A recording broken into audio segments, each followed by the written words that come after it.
நேரில் அனைவருக்கும் வணக்கம். மீண்டும் சாய்த் கிரைஸ்ட் நிகழ்ச்சியில் உங்கள் அனைவரும் சந்திப்பதில் மிக்க மகிழ்ச்சி.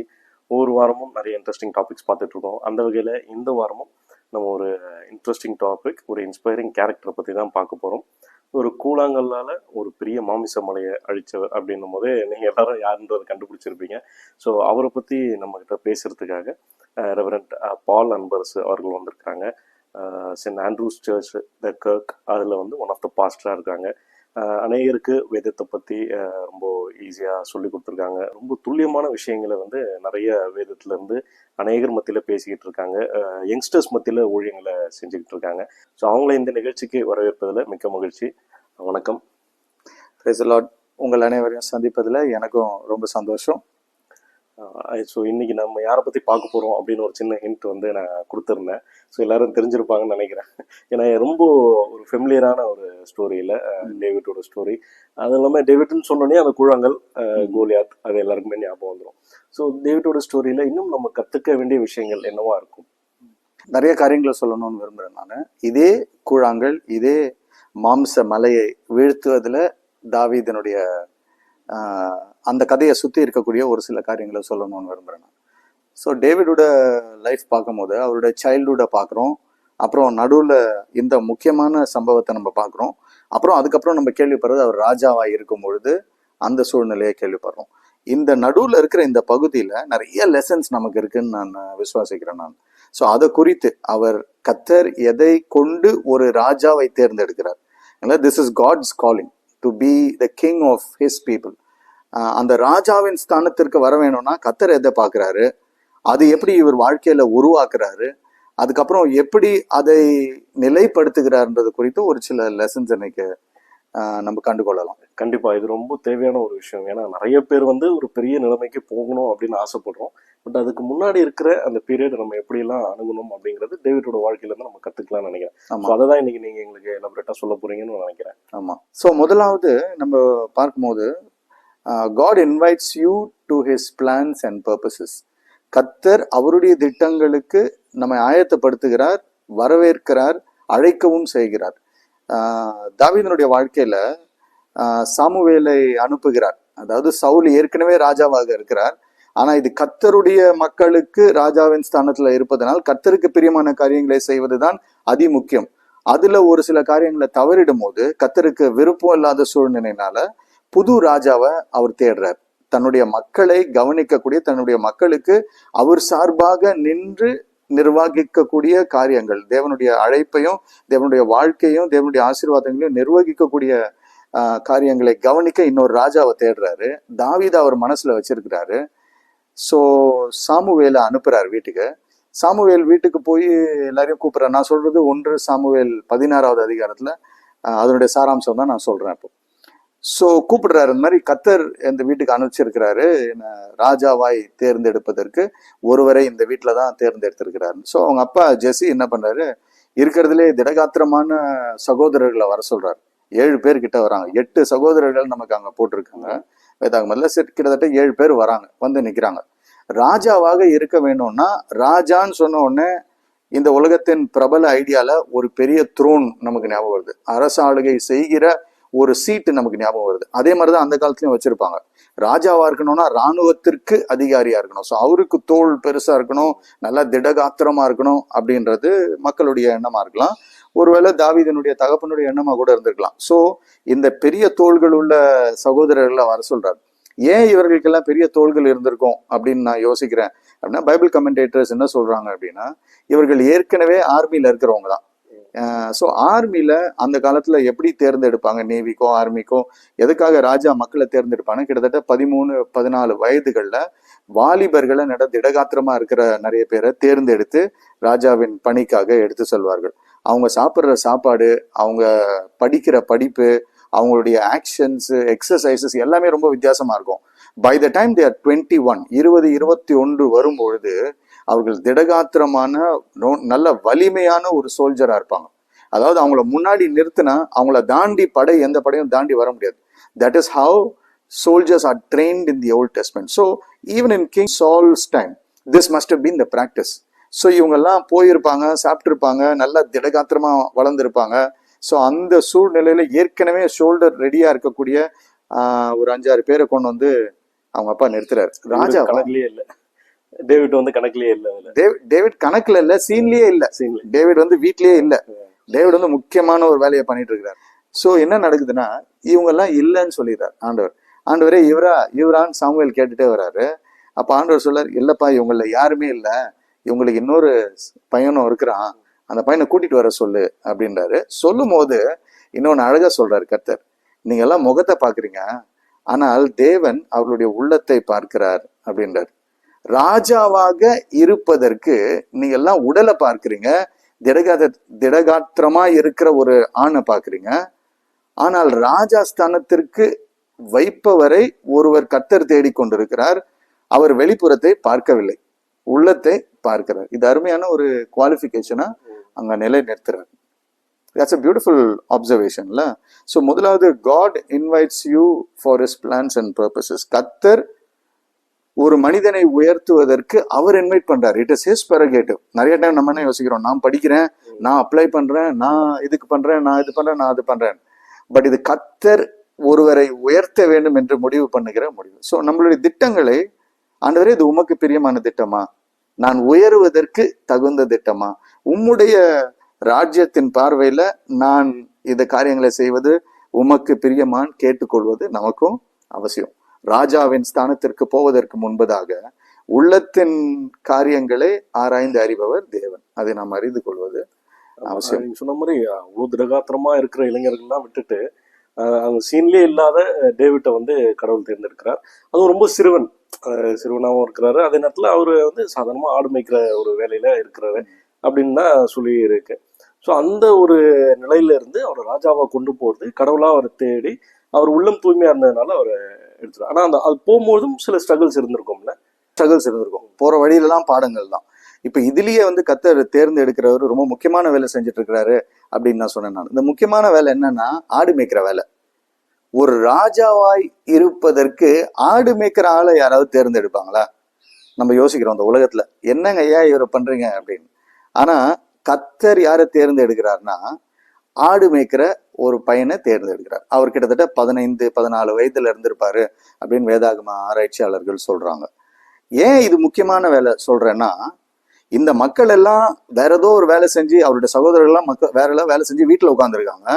ஆனா கடைசி பையன், வழக்கமா நம்ம குடும்பங்கள்ல கடைசி பையன் வந்து பெஸ்ட் எஃபர்ட், ஃபர்ஸ்ட் பையனுக்கு செகண்ட் எஃபர்ட், செகண்ட் பையனுக்கு கொஞ்சம் லெஸ் எஃபர்ட், தேர்ட் பையனுக்கு இப்படி போட்டு குறைஞ்சு பேரண்டல் எஃபர்ட், கடைசியா 8வது வரும்போது கிட்டத்தட்ட பெரிய சகோதரர்கள் தான் தகப்பனாகவே அந்த பையனுக்கு இருப்பாங்க நம்ம கலாச்சாரங்கள்ல.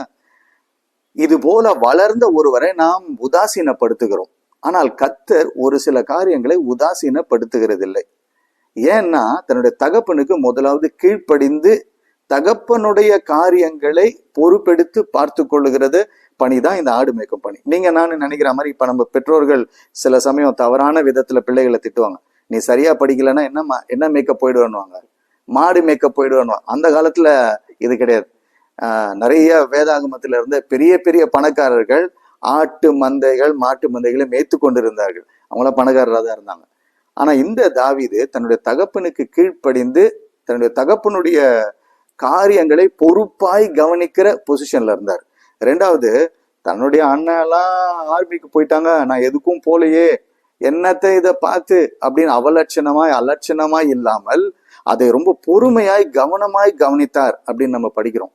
அதே வேதாகமத்துல நீங்க படிக்கும்போது கொஞ்சம் பின்னாடி அவர் சொல்றாரு, கர்த்தருடைய வல்லமையை நான் ஆடு மேய்க்கும் தளத்துல நான் கண்டு கொண்டேன்னு சொல்றாரு. இந்த ஆடை நான் பாதுகாக்கிற சூழ்நிலையில இருக்கும்போது ஒரு கரடி வந்தது, ஒரு சிங்கம் வந்தது, அதையெல்லாம் கர்த்தருடைய வல்லமையினால நான் மேற்கொள்ள முடிந்தது. Some important lessons are learned in the grazing field. You cannot learn these lessons anywhere. God is looking for those who are faithful in the little. இந்த சிறிய காரியங்களில் விசுவாசமாய் இருக்கிற அல்லது பொறுப்போடு அக்கறையோடு கவனிக்கக்கூடிய ஒரு சிலரை கர்த்தர் தேடி கொண்டிருக்கிறார். ராஜாவாக ஆக வேண்டும் என்றால் உள்ளத்துல இந்த பொறுப்பு வேணும். இப்ப எனக்கு படிக்கிறது தான் முக்கியம். என்னோட லைஃப்ல நான் ஸ்டூடெண்டா இருக்கேன் அப்படின்னா இப்போ நான் நல்லா படிக்கிறேன்னான்னு கர்த்தர் பார்க்கிறார். இந்த சூழ்நிலையில கர்த்தர் எனக்கு கைகள்ல கொடுத்த காரியங்களை நான் திறன்பட செய்கிறேனா என்பதை கர்த்தர் முதலாவது கவனிக்கிறார். ஸோ கவனிச்சு அவனை கூட்டிட்டு வர சொல்றாரு. கூட்டிட்டு வந்த பிறகு இவன் தான் அப்படின்னு கத்தர் ஊர்ஜிதப்படுத்தின பிறகு அவனை அபிஷேகிக்கிறார். சாமுவேல் அவனை அபிஷேகித்த பிறகு அவன் ராஜாவாய் மாறிடுறான். Second stage is when God has ordained you, God has called you, you know the call and you are ready in God's mission. So ordination ஆன பிறகு அவன் ராஜாவாயிட்டான். ஸோ ராஜாவாக ஆக்கப்பட்டார்.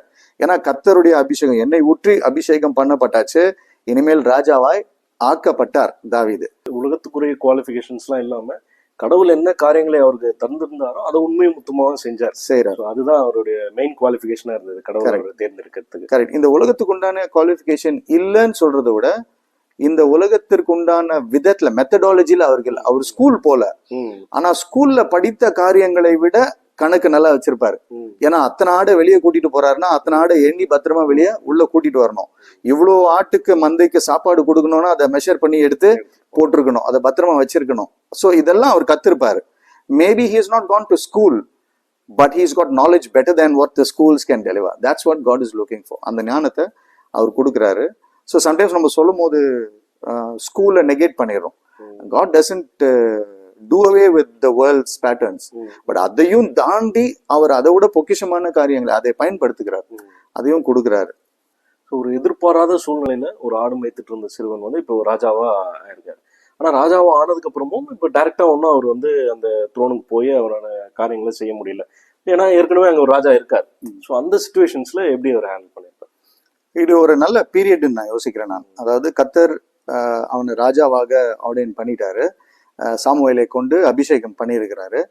ஆனா அவன் இன்னும் சீட்டுக்கு போகாத சூழ்நிலையில அவன் இன்னும் ரெடி ஆகல அப்படின்றது தான் அர்த்தம்.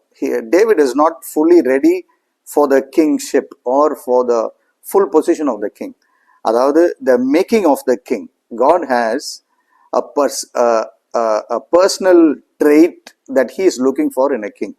ஒரு ராஜாவின் குணாதிசயங்கள் இன்னும் தாவீதுக்கு முழுமையாக வரல. ஸோ என்ன பண்றாருன்னா அந்த அதிகாரத்தோட முடிவிலேயே ராஜாவாக அபிஷேகம் பண்ணப்பட்ட தாவீது அரண்மனைக்கு போறார். அரண்மனைக்கு போகும்போது அவர் ராஜாவாக தான் போறாரு, ஆனா ராஜாவா போல, ராஜா சீட்டுக்காக போல. ஏன்னா ஏற்கனவே அவர் ராஜா இருக்கிறாரு. அவர் அழகான பணிக்காக ஆண்டவர் அவரை எடுத்து செல்றார். எதற்காக அப்படின்னா சவுலனுடைய உள்ளத்துல பயங்கரமான trouble. there is an evil spirit that torments him. அந்த ஈவில் ஸ்பிரிட்டை வாசிச்சு அவருடைய வாதியத்தினால David's got a spiritual gift. When he plays being filled with the spirit. So this evil spirit simply that torments Saul is going to leave him. In simple words, God takes David, who's ordained as the king, to the palace first time as the servant to serve God's purpose. தாவீதை அரண்மனைக்கு அபிஷேகம் பண்ணப்பட்ட பின் முதலாவது கத்தர் எடுத்தும் செல்லும் அதை கொடுத்திருக்கும் பணி வந்து அவருடைய ஊழியக்காரராய் அவர் அழைத்த ஒரு ஊழியத்தை செயல்படுத்த, சவுலனுடைய உள்ளத்துல இருக்கக்கூடிய ஒரு அந்தகார சக்தியை வெளிப்படுத்த செல்கிறார். சம்டைம்ஸ் we think இன்னைக்கு நான் அழைக்கப்பட்டேன்னா நாளைக்கே நான் சீட்டுக்கு போயிடணும், இன்னைக்கு நான் டிகிரி முடிச்சிட்டேன் நாளைக்கே எனக்கு ஒரு நல்ல வேலை வேணும், நாளைக்கே எனக்கு பதிவு உயர் வந்துடணும் அப்படின்னு யோசிக்கிறோம் நம்ம.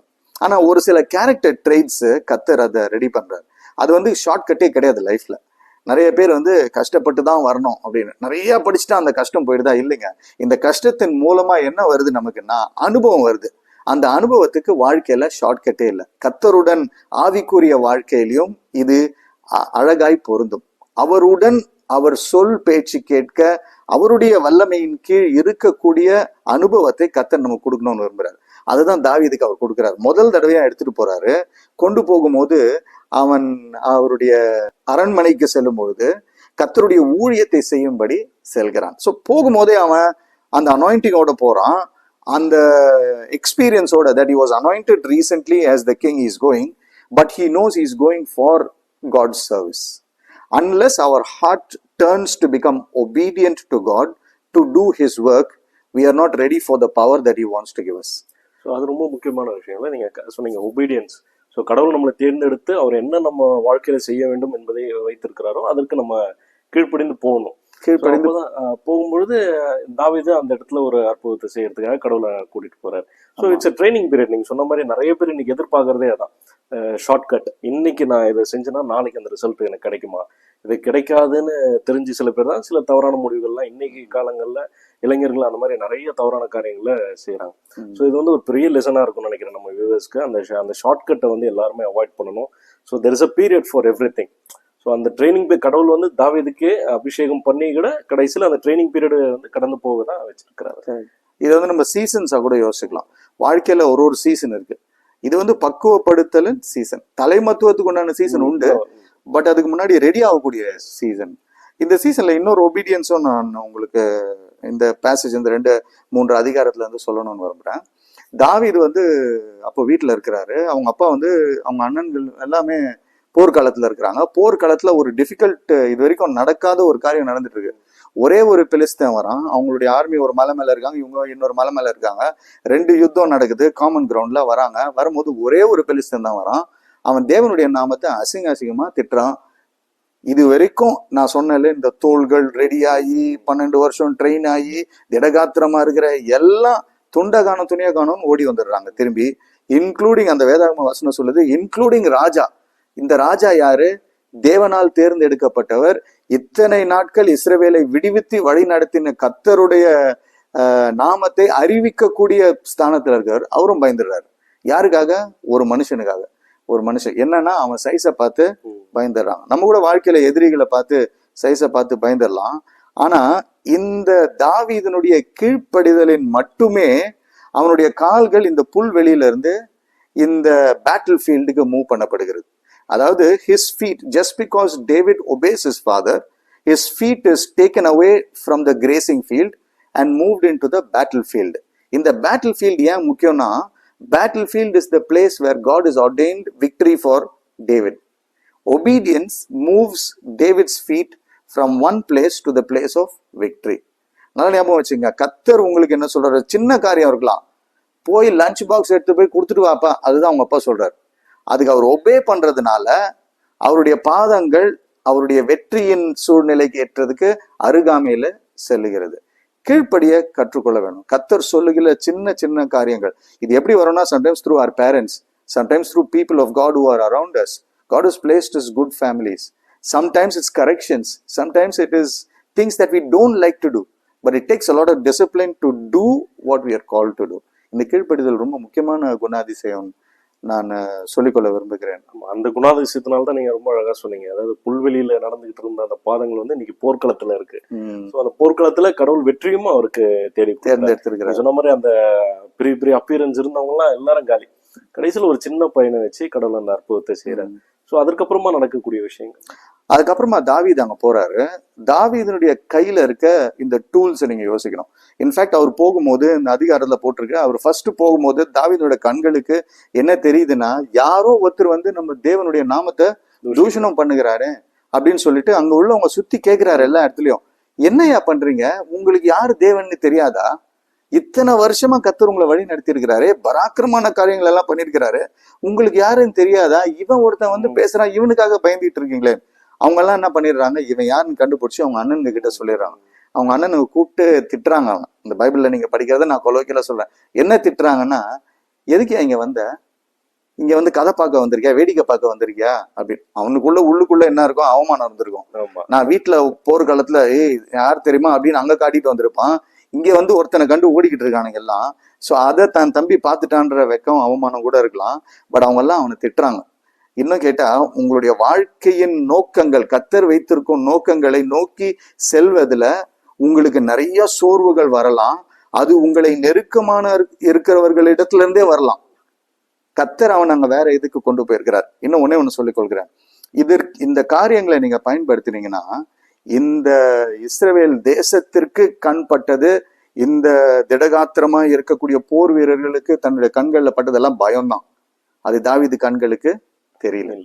தாவீது கண்களுக்கு ஒண்ணுதான் தெரிந்தது, தேவனுடைய மகிமையை தூஷணம் பண்ணுகிறவர் யார். கர்த்தருடைய மகிமை அவனுக்கு தெரிந்து, அவன் கர்த்தருடத்துல அந்த அளவுக்கு அந்யோன்யமான உறவு வைத்திருந்தான். அவரை அவ்வளவு அவனுடைய உள்ளத்துல கனம் பண்ணி வைத்திருந்தான். இவருடைய பேரை யாரையா சொல்றது? அப்படின்னு சொல்றாரு. So sometimes when you go to God and when God puts you in a difficult location, what should come to you is about God's glory and what God's plan for you to establish God's glory. அது தேவனுடைய தாசன் இந்த தாவீதுக்கு இருந்தது. தாவீது போகும்போது இவங்க கண்ணுக்கு தெரிஞ்ச எதுவுமே அவன் கண்ணுக்கு தெரியல. அவன் கண்ணுக்கு ஒண்ணுதான் தெரிஞ்சது, தேவனுடைய நாமத்தை தூஷணம் பண்ணுகிறான், இவனுக்கு எதிர்க்க யாராவது ஒருத்தர் எழுந்து நிக்க வேணும்னு சொல்லி. சோ அவன் என்ன பண்றான்னா, அவன் ரெஸ்பாண்ட் பண்றான். அப்போ ராஜா அவனுடைய யாரோ ஒருத்தர் அங்க இருக்கிறவங்க இவன் சொல்றதுதான் ரைட்டா இருக்குமோ, ஏன்னா ஒரே பயந்துட்டு இருக்கு, ஒரே பயந்து ஒருத்தன் தான் சொல்றான், வேற ஆப்ஷனே இல்ல, ஆப்ஷன்ல அட்லீஸ்ட் ஒரு ஆப்ஷனாவது வந்திருக்கேன்னு சொல்லி இவனை கொண்டு போய் ராஜா கிட்ட விடுறாங்க. அப்ப ராஜாவும் என்ன சொல்றாரு, எப்பா நீ எனக்கு என்ன நீ என்ன சொல்றன்றது எனக்கு புரியல, என்கிட்ட வேற ஆப்ஷன் இல்ல, நீ போறதா இருந்தா நீ போ அப்படின்றாரு. அப்ப அவர் ராஜாவனுடைய போர் கவசத்தையே கொடுக்குறாரு. ராஜாவனுடைய போர் கவசத்துல ஒரு 15 வயசு பையன் வந்து தள்ளாடி இருப்பான், ஹெல்மெட் முன்னாடி வந்திருக்கும், எல்லாம் நடந்திருக்கவே முடியாது, ரொம்ப வெயிட்டா இருந்திருக்கும், நடந்திருக்கவே முடியாது. இதுல இருந்து நமக்கு என்ன தெரியுதுன்னா, some of the world's best strategies may not be your weapons when God calls you. இந்த உலகத்தின் பெஸ்ட் ஸ்டாண்டர்ட்ஸ் கர்த்தருக்கு ஒண்ணுமே இல்லை, அதை அவர் பயன்படுத்தணும்னு அவசியம் இல்லை. பயன்படுத்துவார் சில சமயம், பட் எல்லா சமயம் வெற்றிக்கு உண்டான ஆயுதமாய் அதை பயன்படுத்த வேணும் அவசியமே இல்லை. அவங்ககிட்ட என்ன சொல்றாருன்னா, அவங்ககிட்ட சொல்லியிருப்பாருன்னு நான் விசுவாசிக்கிறேன். ஏன்னா வேதாகமத்துல கர்த்தர் சொன்னதாக இல்லை, பட் தாவீதுடைய உள்ளத்துல இது ஆழ்ந்த நம்பிக்கையா இருக்கு. இதுக்கு ஒரு லெசன் ஒன்று உண்டு, நான் அதை சொல்றேன்னா. அவன் என்ன பண்றான்னா 5 கூழாங்களை எடுத்துக்கொள்கிறான், அவனோட ஸ்லிங் ஷாட், இந்த ஸ்லிங் ஷாட்டையும் வச்சிருக்கான். அவன் இது என்னது அப்படின்னு நம்ம யோசிச்சோம்னா, பாரம்பரியமாய் வளர்ந்த எல்லா இஸ்ரவேல் இளைஞர்கள் பாக்கெட்ல இருக்கக்கூடிய சாதாரண காரியம் தான் இது. யாரெல்லாம் ஆடு மேய்க்கிறாங்களோ அவங்க கையில எல்லாம் கூழாங்களும் ஸ்லிங் ஷாட்டும் இருக்கும். எதுக்குன்னா, ஆடு மேய்க்க போகும்போது பாதுகாப்புக்காக அவங்க ரெகுலரா பயன்படுத்துற டூல் தான். தூரத்திலே ஓனாய் வந்தா நரி வந்தா அதை அடிக்கிறதுக்கு பயன்படுத்துற ரெகுலர் டூல் தான் இது, ரெகுலர் டூல் தான். அவன் என்ன யோசிக்கிறான், இந்த கிரேசிங் ஃபீல்ட்ல, இந்த புல் வெளியில கர்த்தர் இதை ஆயுதமாய் பயன்படுத்தினார். இந்த வலு சிங்கத்தை கரடியை தாக்குவதற்கு இந்த ஆயுதத்தை என் கையில வல்ல ஆயுதமாய் பயன்படுத்தி இருக்கிறார். அப்ப நான் சின்ன பையன்தான், இப்பவும் நான் சின்ன பையன்தான், அப்ப பயன்படுத்தின அந்த ஆயுதத்தை கர்த்தர் எனக்கு இப்ப பயன்படுத்த மாட்டாரா அப்படின்னு அவன் யோசிச்சிருப்பான்.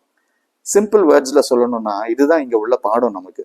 உங்க கையில என் கையில கர்த்தர் என்ன கொடுத்துருக்கிறாரோ அதையே வெற்றிக்கு ஏதுவான ஒரு ஆயுதமாய் பயன்படுத்தணும்னு விரும்புகிறார்.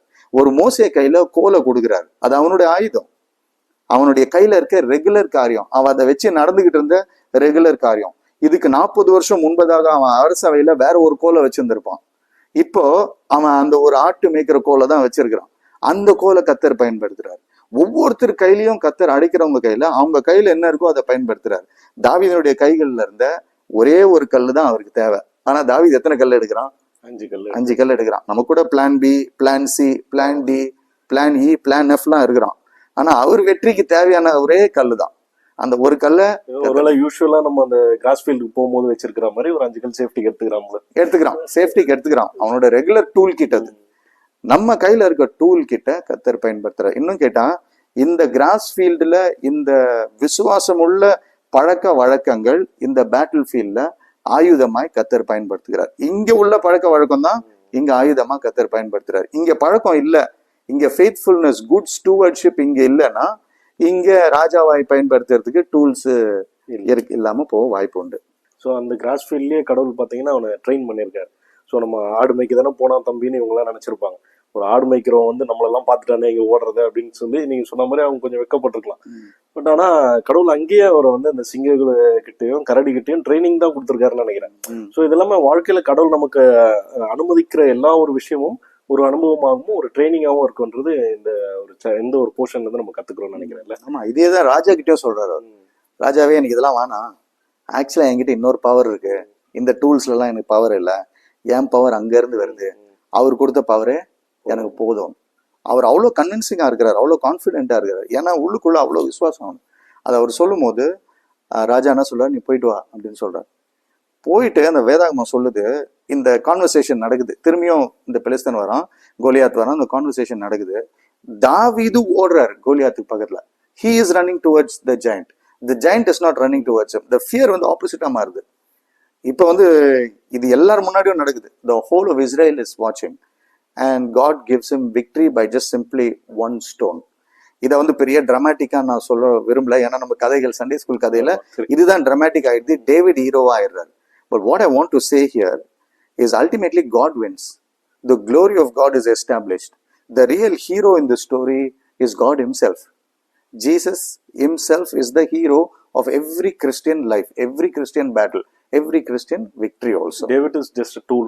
David is just a tool. மற்ற மக்களை பயன்படுத்தினது போலவே தாவீதையும் பயன்படுத்துறாரு. இதுல கர்த்தருடைய மகிமை ஃபுல்லா ஸ்டார்டிங்ல இருந்து கடைசி வரைக்கும் வெளிவருது. அதனால அவனோட சைட் கூட காட்ஸ் க்ளோரியில தான் இருக்கு. அந்த இதை யார் வெல்றாங்களோ, ராஜா கொடுத்திருக்கிற பொக்கிஷம் வந்து தன்னுடைய மகளும் பாதி ராஜ்யத்தையும் கொடுக்குறாரு. ஆனா அதை பத்தி அவன் கண்டுக்கவே இல்லை. அவனுடைய ஐசைட் எல்லாம் காட்ஸ் க்ளோரியில இருக்கு. So that is an important lesson for us also. When we are about God, God is also about us and he wants to give. அதனால தான் வேதாகமம் சொல்லுது, a man after my own heart, என்னுடைய இருதயத்திற்கு ஏற்ற மனிதர் சொல்லி வேதாகமம் டெஸ்டிஃபை பண்ண. அவன் தவறு பண்றான், தாவீது வளர்ந்த பிறகு பவரை மிஸ்யூஸ் பண்ணிடுறான், ஒரு வாட்டி தவறு பண்றான். But still that statement that somebody is after my own heart, அதுக்கப்புறம் அவன் ரெக்கன்சைல் ஆகிறான், சாரி கேட்கிறான், திரும்பி வரான். God uses David. David is not perfect. David is not the hero of the story. There's one who is perfect, who is God himself, and he is the hero. And so this points us towards a little bit of what Jesus did on the cross also. When we look at the cross, Jesus did this for us. அவர் தான் hero ஆகிறாரு, நம்ம வாழ்க்கையின் ரட்சகராய் மாறுறாரு. அவருடைய தொலைந்து போன இந்த தேவ சித்தத்தை நமக்கு திரும்பி கொண்டு வந்து கொடுக்குறாரு. It's a beautiful analogy from the Old Testament to the New Testament to see Jesus the same way also. Jesus becomes the one stone that God uses to defeat sin. And this is God's power, the glory of God established on the cross for us also. ரொம்ப நல்லா சொன்னீங்க. அதாவது தாவீதோடைய வாழ்க்கையும் நம்ம அந்த ஒரு stone மாதிரி தான் கடவுள் ஜீசஸ் நமக்கு கொடுத்தாரு. இது யாருமே யோசிச்சிருக்க மாட்டாங்கன்னு நினைக்கிறேன். நீங்க ரொம்ப அழகா அதை வந்து ரிலேட் பண்ணீங்க. இன்னும் ஒன்னே ஒன்று ஆட் பண்ணிக்கணும்னு, இந்த ஜீசஸ் வாஸ் காட் ஸ்டோன் நான் சொல்றேன்ல, அவர் ஒரு கல்லாக்கிட்டேன்னு நீங்க யாரும் தவறாக யோசிச்சிடக்கூடாது. புதிய ஏற்பாடு அவருக்கு ஒரு அழகான வார்த்தையை சொல்லுது. அவர் தான் நம்முடைய விசுவாசத்தின் மூளைக்கல்லாய் இருக்கிறாருன்னு சொல்ல. ஸோ கல்லு நான் சொல்லும் போது வெறும் கல்லை சொல்ல, நான் மையக்கல், நம்முடைய வாழ்க்கையின் அஸ்திபார கல்லாய் அவரை வைத்திருக்கிறார், அதை நான் சொல்ல வேண்டும். எனவே to finish the conversation in Jesus is also a good way to finish. ஆமா, அதான் நான் அதையும் சொல்லணும். அதாவது யாருமே எதிர்பார்க்காத ஒரு விஷயம். ஸோ அந்த ஒரு கூழாங்கல்லால ஒரு அவ்வளோ பெரிய ஒரு மாமிச மலையை வந்து தாவீது தகர்த்தெறிந்தார். அதே மாதிரி கடவுள் வந்து நமக்கு இயேசு கிறிஸ்து அப்படிங்கிற ஒரு மூளைக்குள்ள கொடுத்து நம்மளுடைய பாவங்கள் எல்லாமே நமக்கு மன்னிக்கப்பட்டது அப்படிங்கிறதையும் ரொம்ப அழகா இதோடு கோரிலேட் பண்ணி சொன்னீங்க. அடுத்து தாவீது நிறைய நீங்க சொன்ன மாதிரி நிறைய பாவங்கள்லாம் செய்தார், அதுக்கப்புறம் ரீகன்ஸ்ட்ரக்ட் பண்ணாரு. ஆனா அவருடைய ராஜ்யத்துல அதுக்கப்புறம் எப்படி அவருடைய லைஃப் போச்சு? தாவீதுன்னு சொன்னோன்னே உங்களுக்கு ரெண்டாவது காரியம் ஞாபகம் வரும். அத்தனை பாடல்கள் இல்ல, சங்கீதத்துல உள்ள கிட்டத்தட்ட பாதி சங்கீதங்களை அவர் எழுதியிருக்கிறார், பாதிக்கும் மேற்பட்ட சங்கீதங்களை அவர் எழுதியிருக்கிறார். தேவ நாம மகிமைக்காக அவருடைய வாழ்க்கையவே நமக்கு ஒரு பாடலாய் ஊற்றி கொடுத்திருக்கிறார், எங்கெங்கெல்லாம் நிக்கணும்னு. He leaves a tremendous impact on all Christians. இப்போ கூட நம்ம சங்கீதம் படிக்கும் போது கர்த்தரை கண்டடையலாம். ஸோ அவர் பதவியில ராஜாவாய் இருந்து அக்காம்ப்ளிஷ் பண்ணதை காட்டிலும் generations later he's left something for the entire Christian world to find God through psalms. So அவர் பதவியிலையும் இருக்கிறாரு. அந்த பதவியில் இருக்கும் போது it is the golden period of history of the kingdom of God சொல்லலாம். அந்த பீரியட் அவர் எஸ்டாப்ளிஷ் பண்றாரு. அதுக்கப்புறம் நமக்காக இந்த வேதாகமத்துல ஒரு மைய பகுதியை கொடுத்துட்டு போயிருக்கிறார். ஸோ கடவுள் தேர்ந்தெடுத்தா வந்து அந்த ஒரு சூழ்நிலைக்கு மாத்திரம் இல்லை, அதுக்கப்புறம் பல ஜென்ரேஷன்ஸ்க்கு அது யூஸ்ஃபுல்லாக இருக்கும் அப்படிங்கிறதுல நம்ம தாவீது வந்து ஒரு பெரிய எக்ஸாம்பிளா இருக்காரு. அப்சல்யூட்லி அழகா சொன்னீங்க, ஜெனரேஷன்ஸ்க்கு காட் கேன் யூஸ். ஸோ அந்த மாதிரி கடவுள் வந்து யாரை வேணா எடுத்து யூஸ் பண்ணலாம்.